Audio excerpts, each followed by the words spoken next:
గజం భూమి 13,500 రూపాయలతో 151 గజాల భూమి 20 లక్షలు మాత్రమే. Hello views, welcome back to our channel. ఈరోజు మనతో ఉన్నారు ప్రత్యూష గారు. మ్యామ్తో మాట్లాడుతుంది. Hi ma'am. Ma'am, money attraction కోసం బేలీఫ్ టెక్నిక్ ఒకటి చెప్తారు అని అన్నారు కదా, సో ఈ ఎపిసోడ్లో చెప్పబోతున్నారు. యా సో నేను ఆల్రెడీ నా ప్రీవియస్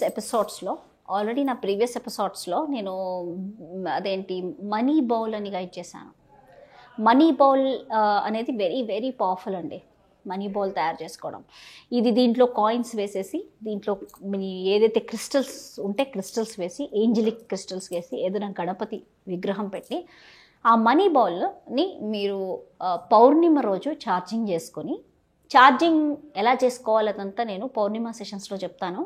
సో ఛార్జింగ్ చేసుకొని దాంట్లో ఒక బే లీఫ్ పెట్టాలి. బికాస్ బే లీఫ్ ఏంటంటే హ్యూజ్ అట్రాక్టర్ ఆఫ్ మనీ.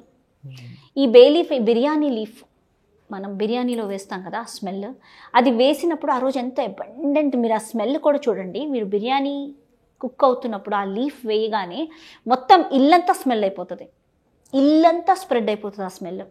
ఇంకొకటి, ఈ బిర్యానీ, పన్నీర్ బిర్యానీ తలుచుకుంటామో, మీరు ఏ బిర్యానీ తలుచుకోండి, మీకు ఆ బే లీఫ్ స్మెల్ వస్తుంది. అంటే కాన్షియస్లీ మీరు ఎక్కడో ఉన్నారు, బట్ సడన్గా నాకు బిర్యానీ తినాలనిపిస్తుంది, పన్నీర్ బిర్యానీ అనుకున్నారు అనుకోండి, మీకు ఫస్ట్ వచ్చే స్మెల్ ఏంటి, అబ్బా బిర్యానీ తింటున్నానని ఊహిస్తే చాలు, వాటర్ నీళ్ళు వచ్చి ఆ బే లీఫ్ స్మెల్ మీకు వస్తుంది తెలియకుండా, కాన్షియస్లీ, రైట్? ఇది అట్రాక్షన్. అది ఆ బే లీఫే మెయిన్ అట్రాక్షన్ ఫుడ్ విషయంలో, వీటన్నిటిలో. అండ్ ఈ బే లీఫ్ ఏదైతే ఉందో, ఇదేంటంటే కంప్లీట్ హౌస్నంతా అబెండెంట్, ఆ మినిట్లో అందరికీ ప్లెజెంట్ ఫీలింగ్ వస్తుంది. They will be in a good frequency. ఆ మినిట్లో నువ్వు ఏదైనా సూదింగ్ మ్యూజిక్ వింటూ, ఏదైనా మేనిఫెస్టేషన్ చేస్తూ, ఏదైనా వర్క్ చేస్తూ, ఏదైనా చేస్తుంటే అన్నీ సక్సెస్ అయిపోతున్నట్టు ఉంటుంది. మీరు అబ్జర్వ్ చేయండి. సో ఈ బే లీఫ్కి మంచి ఏంటంటే ఇట్ అట్రాక్ట్స్, ఏదైనా అట్రాక్ట్ చేస్తుంది. ఎందుకంటే ఇది ఎలా ఉంటుందంటే, దీని ఎనర్జీ ఒక రూమ్ అంతా స్ప్రెడ్ అవుతుంది. ఒక 6-7 బే లీఫ్ ఒక గిన్నెలో, అదే బిర్యానీ రైస్లో వేయండి, రైస్లో పెట్టండి ఒట్టిగా. మీరు చూడండి, పైన ఇంట్లోకి వెళ్ళినా అపార్ట్మెంట్ మొత్తం ఆ స్మెల్ వస్తూ ఉంటుంది. మీరు అబ్జర్వ్ చేయండి. ఎందుకంటే ఎవరో ఇంట్లో బిర్యానీ వండుతున్నారు, వాళ్ళ ఇంట్లో బిర్యానీ వండుతున్నారు, ఆ స్మెల్ వచ్చేస్తూ ఉంటుంది, రైట్? ఇది ఎక్కడి నుంచి ఫస్ట్ వచ్చి బే లీఫే, బిర్యానీ లీఫే. మళ్ళీ మిగతావన్నీ ఏవో ఇంగ్రీడియంట్స్, మసాలాలు అన్నీ వేస్తారు, కానీ ఫస్ట్ ఎక్కువ పవర్ఫుల్గా తీసుకునేది బిర్యానీ లీఫ్ కదా.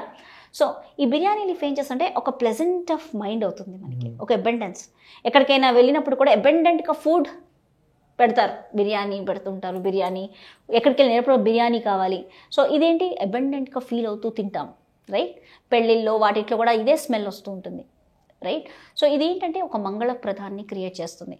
మంగళప్రదం, ఏది ముట్టుకున్నా నాకు మంగళప్రదం కావాలి, నా యొక్క సంకల్పంలో నాకు మంగళప్రదం కావాలి, నాకు ఇది మంచి జరగాలి అని నువ్వు ఎప్పుడైతే అనుకుంటావో, నువ్వు నీ యొక్క బే లీఫ్ని ఈ మనీ బౌల్లో పెట్టేసి ఉంచేయండి.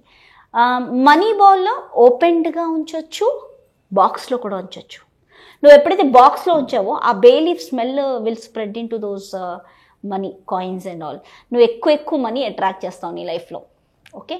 So one is box close చేసుకోవచ్చు, లేదు ఓపెన్డ్గా పెట్టేసుకొని డైలీ నువ్వు సాధన చేస్తున్నావు, డైలీ నువ్వు క్రిస్టల్స్ వేసుకుంటున్నావు, వాటిని చూసుకుంటూ డివైన్ క్రిస్టల్ హీలింగ్ చేసుకుంటున్నావు అంటే నువ్వు బాక్స్లో పెట్టక్కలే, అందులోనే ఒక సైడ్లో ఇలా పెట్టేసాయి బే లీఫ్.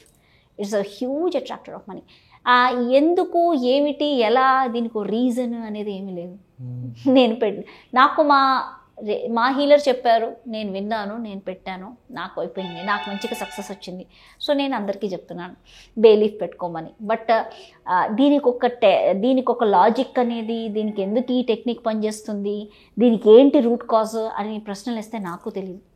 అది పెట్టాను, నాకు డబ్బులు వచ్చాయి, నాకు ఇంప్రూవ్మెంట్ అయింది, నా లైఫ్లో డబ్బు ఫ్లో అవ్వడం ఇంప్రూవ్ అయింది. సో బే లీఫ్ వాడతాను నేను. సో అందుకే చెప్తున్నాను అందరికీ. అండ్ అలాగే లా ఆఫ్ అట్రాక్షన్ ముఖ్యంగా మనీ రావాలన్నప్పుడు వైబ్రేషన్ అనేది చాలా ఇంపార్టెంట్ కదా. మీ మనీ బౌల్ అయినా, లేకపోతే వైబ్రేషన్ పెంచుకోవాలంటే ఏం చేయాలంటే, వైబ్రేషన్స్ పెంచుకోవాలి అంటే ఫస్ట్ థింగ్ జాయ్, ఆనందంగా ఉండాలి. ఈ క్షణము ఎవరో ఏదో తిట్టారు, బాధగా ఉంది, చాలా బాధగా ఉంది. అంటే అబ్జర్వ్ చేయండి, నేను ఏ సిచ్యువేషన్లో ఉన్నా నేను బాధపడుతున్నాను కంటిన్యూస్గా. నువ్వు బాధపడుతున్నావు అంటే నువ్వు మ్యాజికల్ వరల్డ్లో లేవు, నువ్వు డివియేట్ అయిపోయావు నీ విశ్వానికి. సో ఇప్పుడు నువ్వు ఏం చేయాలి, హ్యాపీనెస్లోకి ఎంటర్ అవ్వాలి. హ్యాపీనెస్లోకి ఎంటర్ అవ్వాలి ఏంటంటే ఒక బ్యూటిఫుల్, నీకు మంచి జరిగిన సిచ్యువేషన్స్ గుర్తు తెచ్చుకోవాలి, నువ్వు ప్రేమించిన వాళ్ళతో సిచ్యువేషన్స్ గుర్తు తెచ్చుకోవాలి. మంచి అంటే నీకు ఇష్టమైంది ఏంటి అని దాన్ని గుర్తు చేసుకుని గుడ్ స్టేట్లోకి ఫస్ట్ వెళ్ళాలి. ఫస్ట్ నాకు ఇష్టం ఏంటి, ఏం చేస్తే బాగుంటుంది, నాకు సినిమా చూస్తే బాగుండు, లేకపోతే నీకేదో చేస్తే ఇష్టం. మంచిగా బాల్కనీకి వచ్చి కాఫీ తాకుంటూ ఆకాశాన్ని చూస్తుంటే నాకు ఇష్టంగా ఉంది, మా డాగ్తో ప్లే చేస్తుంటే ఇష్టంగా ఉంది. గుడ్ స్టేట్లోకి ఎంటర్ అయిపో, నీ మూడ్ నువ్వే మార్చుకో. ఆ తర్వాత స్లోగా you do divine energies, divine white healing light process చేయండి. Automatically peace, love and joy ఈ యొక్క 3 ఎమోషన్స్లోనే ఉంటావు. లోవర్ ఎమోషనల్కి ఎంటర్ అవ్వదు divine white healing light. It's just heal the negative emotions. Negative emotions అట్లా హీల్ చేసేస్తుంది divine white healing light. So divine white healing light అనేది సబ్ కాన్షియస్ ప్రోగ్రామింగ్లో గైడ్ చేస్తాము. ఆ ప్రోగ్రాంలో డివైన్ వైట్ హీలింగ్ లైట్తో ఎలా సెల్ఫ్గా నీ సబ్ కాన్షియస్ ప్రోగ్రామింగ్ చేయడము, అండ్ నీ యొక్క ఫ్యామిలీని ఎలా హీల్ చేయొచ్చు. నీ ఫ్యామిలీ మెంబర్స్ కూడా కొంతమంది ఇబ్బంది పడుతున్నారు, ఎమోషనలీ డౌన్ అయిపోయి, వాళ్ళని కూడా మీరు హీల్ చేయొచ్చు డివైన్ వైట్ లైట్తో. ఇది సబ్ కాన్షియస్ ప్రోగ్రామింగ్లో గైడ్ చేస్తామండి. అది. సో ఈ గైడెన్స్ తీసుకుంటున్న టైంలో వాళ్ళు ఏమన్నా నియమాలు పాటించాల్సి ఉంటుందంటారు? నియమాలు అనేది లేడీస్కి అనేది పీరియడ్స్లో వాళ్ళు డివైన్ వైట్ లైట్ చేయడానికి లేదు. ఇంకా ఆఫ్టర్ ఫుడ్ చేయకండి, కొంచెం నైట్ మార్నింగ్ తీటా ప్రోగ్రామింగ్ టైంలో చేయండి. That would be better. అంటే ఈ ప్రాసెస్ బ్రహ్మ ముహూర్తంలో చేయొచ్చు అంటారా? ఆ టైంలో చేస్తే ఎక్కువ పవర్ ఉంటుంది అంటారు? ఎక్కువగా డివైన్ వైట్ లైట్తో సబ్ కాన్షియస్ ప్రోగ్రామింగ్ చేసేది Brahma muhurta time. Morning 4:30, 3:40 to 6:30 is the main time. Theta programming చేసుకోవచ్చు. మీ లైఫ్ని మీరు డిజైన్ చేసుకునే టైం వచ్చి ఎర్లీ మార్నింగ్ 3:40 నుంచి 6:30. సో దేవుడు అంత టైం ఇచ్చాడు, కానీ మనం ఆ టైంలో మనకు మాయ గమ్మేస్తుంది. ఈ మాయ ఏమిటంటే అప్పుడప్పుడు ఏమవుద్దంటే కొన్ని డేస్ నాకే అలా అయింది. అంటే నేను 3:40కి లేచి డైలీ సాధన చేస్తూ ఉండేదాన్ని. చేస్తూ ఉన్నాను. తర్వాత లేట్లీ నాకు పిల్లలు మా కిడ్స్ పుట్టారు. మా కిడ్స్ పుట్టిన తర్వాత నైట్ అంతా నిద్రలేదు.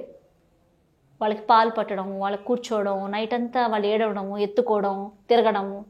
సో సమ్వేర్ నిద్ర సరిపోతే బ్రహ్మముహూర్త టైం కూడా ఏ టైంకి లేవు, ఆ టైంలో నిద్ర వచ్చేసేది అనమాట.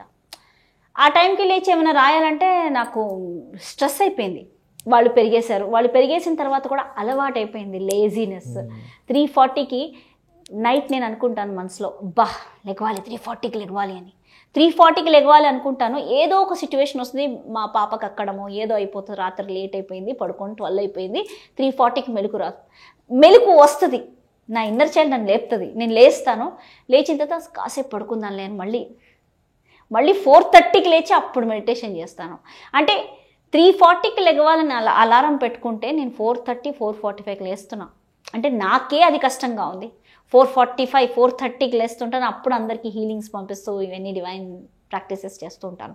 సో నేను బ్రహ్మముహూర్తంలోనే లేస్తున్నా, కానీ ఆ 3:40 టైం ఉంది చూడండి, అది very very powerful. 3:40 to 4:30 time, అది ఇంకా పవర్ఫుల్ టైం ఉంట, అడ్వాన్స్ టైం. ఆ టైంలో అసలు లెగవలేకపోతున్నాను అనమాట. సో అది చాలామందికి కష్టమే. సో మీకు ఏదైతే కంఫర్టో ఆ టైంలో లెగవండి, కానీ బిట్వీన్ 6:30 లోపలే లెగవండి. లేస్తే మీకు తీటా ప్రోగ్రామింగ్ చేసుకోవచ్చు. Wonderful ma'am. Yeah. Thank you so much, ma'am, for wonderful information. Yeah, thank you.